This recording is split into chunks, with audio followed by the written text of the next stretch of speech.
ಇದೆ. ಮತ್ತೆ ನೀವು ಯಾವತ್ತು ಸ್ಥಾಪನೆ ಮಾಡ್ತೀರಾ, ಯಾವತ್ತು ಉದ್ಘಾಟನೆ ಮಾಡ್ತೀರಾ? ಇನ್ನು 20 ವರ್ಷಕ್ಕೆ ಮಾಡ್ತೀರಾ? ಇನ್ನು 20 ವರ್ಷ ಮಾಡ್ತೀರಾ? ನಾವು ಇವತ್ತು ಭಾರತ ದೇಶ ಏನಾದ್ರೂ ಉಳಿದಿದೆ ಅಂದ್ರೆ ಅದು ಸಂವಿಧಾನದಿಂದ. ಆ ಸಂವಿಧಾನ ಪೀಠಿಕೆ ಇಟ್ಕೊಂಡು ಬಾಬಾ ಸಾಹೇಬ್ ಅಂಬೇಡ್ಕರ್ ಅವರ ಒಂದು ಮೂರ್ತಿಯನ್ನ ನಾವು ಇವತ್ತೇನಾದ್ರೂ ನಾವು ಜಾಥಾ ಹೋಗ್ತೀರಂದ್ರೆ ನೀವು ಸಿಟಿ ಒಳಗೆ ಬರಬಾರ್ದು.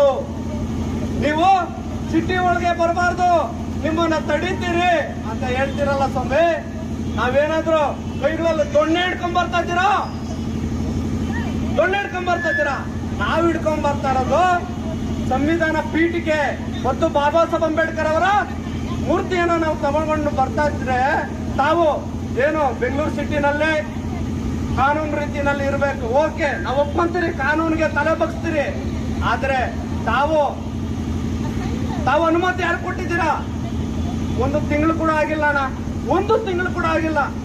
ನಮ್ಮ ಬೆಂಗಳೂರು ಜಿಲ್ಲೆನಲ್ಲೇ RSS ಅವರ ಪಥಸಂಚಲನ ಮಾಡ್ತಾರೆ. ಅದಕ್ಕೆಲ್ಲ ಅನುಮತಿ ಎಲ್ಲಿ ಕೊಡ್ತೀರಣ್ಣ?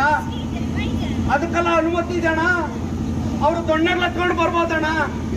ನಾವು ಪೀಠಿಗೆ ಬಾಬಾ ಸಾಹೇಬನ್ನ ಕಟ್ಕೊಂಡು ನಾವು ಒಂದು ಜಾಥಾ ಮುಖಾಂತರ ಏನೋ ಸ್ವಾಭಿಮಾನದಿಂದ ಕಾಲ್ನಡಿಗೆ ಮುಖಾಂತರ ಬಂದ್ರೆ ತಾವು ಅಡ್ಡ ಹಾಕ್ಬೋದು, ಈ ಹೋರಾಟವನ್ನ ದಮನ ಮಾಡಬಹುದು.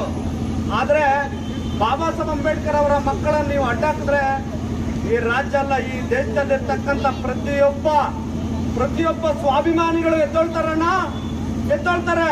ನಿಮ್ಮ ಸರ್ಕಾರವನ್ನ ಕುರ್ಚಿನಲ್ಲಿ ಕುಳ್ಸಕ್ಕೂ ಗೊತ್ತು, ತಮ್ಮನ್ನ ಮನೆ ಕಳ್ಸಕ್ಕೂ ಜನಕ್ಕೆ ಗೊತ್ತಿದ್ದಣ್ಣ.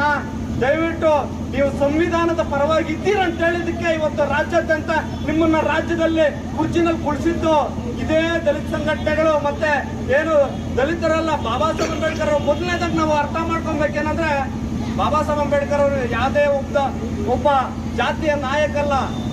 ಅವರು ಇಡೀ ಈ ವಿಶ್ವಕ್ಕೆ ಒಬ್ಬ ನಾಯಕ. ಆ ನಾಯಕನಿಗೆ ನೀವು ಯಾಕೆ ಇಂಥ ಒಂದು ತಾರತಮ್ಯ ಮಾಡ್ತಾ ಇದ್ದೀರಾ?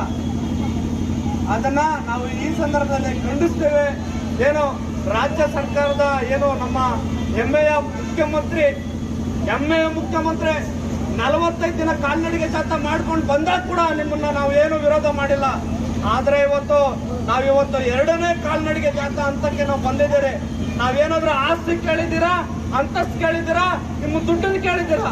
ಬಾಬಾ ಸಾಹೇಬ್ ಅಂಬೇಡ್ಕರ್ ಅವರು ಪುತ್ಥಳಿ ನಿರ್ಮಾಣ ಮಾಡ್ರಿ ಅಂತ ಹೇಳಿದಾಗ ಇದೇ ಸಮಾಜ ಕಲ್ಯಾಣ ಇಲಾಖೆ ವತಿಯಿಂದ ಜನವರಿ ತಿಂಗಳಲ್ಲಿ ನಮ್ಗೆ ಒಂದು ಪತ್ರ ಬರುತ್ತೆ. ಏನಂತ ಪತ್ರ ಬರುತ್ತೆ? ಯಾವುದೇ ಪುತ್ಥಳಿ ನಿರ್ಮಾಣ ಮಾಡೋದಕ್ಕೆ ಅನುಮತಿ ಕೊಡಂಗಿಲ್ಲ ಅಂತೇಳಿ ನಮ್ಗೆ ಪುತ್ಥಳಿ ಬರುತ್ತೆ. ಅದಾದ್ಮೇಲೆ ಬೀದರಿಂದ ಕಾಲ್ನಡಿಗೆ ಜಾಥಾ ಮುಖಾಂತರ ನಾವು ಬೆಂಗಳೂರು ಫ್ರೀಡಂ ಪಾರ್ಕ್ ಬಂದಾಗ ಆದೇಶ ಹೊರಡ್ತೀರಾ? ಹಾಗಾದ್ರೆ ನಾವು ಈ ರೀತಿ ಒಂದು ಕಾಲ್ನಡಿಗೆ ಜಾಥಾ ಮಾಡಿನೇ ನಾವು ಪುತ್ಥಳಿ ನಿರ್ಮಾಣ ಮಾಡ್ಕೊಬೇಕಾ? ಇದನ್ನ ನಾವು ಪ್ರಶ್ನೆ ಮಾಡ್ಕೊಬೇಕು. ಈ ಸಮಾಜ ಎಲ್ಲಿ ಹೋಗ್ತಾ ಇದೆ? ನಾವಿವತ್ತು ದೊಣ್ಣೆಗಳು ಹಿಡ್ಕೊಂಡು ಜಾಥಾ ಮಾಡೋರಿಗೆ ಪ್ರೊಟೆಕ್ಷನ್ ಕೊಡ್ತಾರೆ. ಇವತ್ತು ಶಾಂತಿಯುತವಾಗಿ ಒಂದು ಸಂವಿಧಾನ ಪೀಠಿಕೆ ಬಾಬಾ ಸಾಹೇಬ್ ಅಂಬೇಡ್ಕರ್ ಅವ್ರ ಪುತ್ಥಳಿನ ನಾವು ಬರ್ತಾ ಇದ್ದೀರಂದ್ರೆ ನಮ್ಮನ್ನ ತಡೆಯುವಂತ ಪ್ರಶ್ನೆ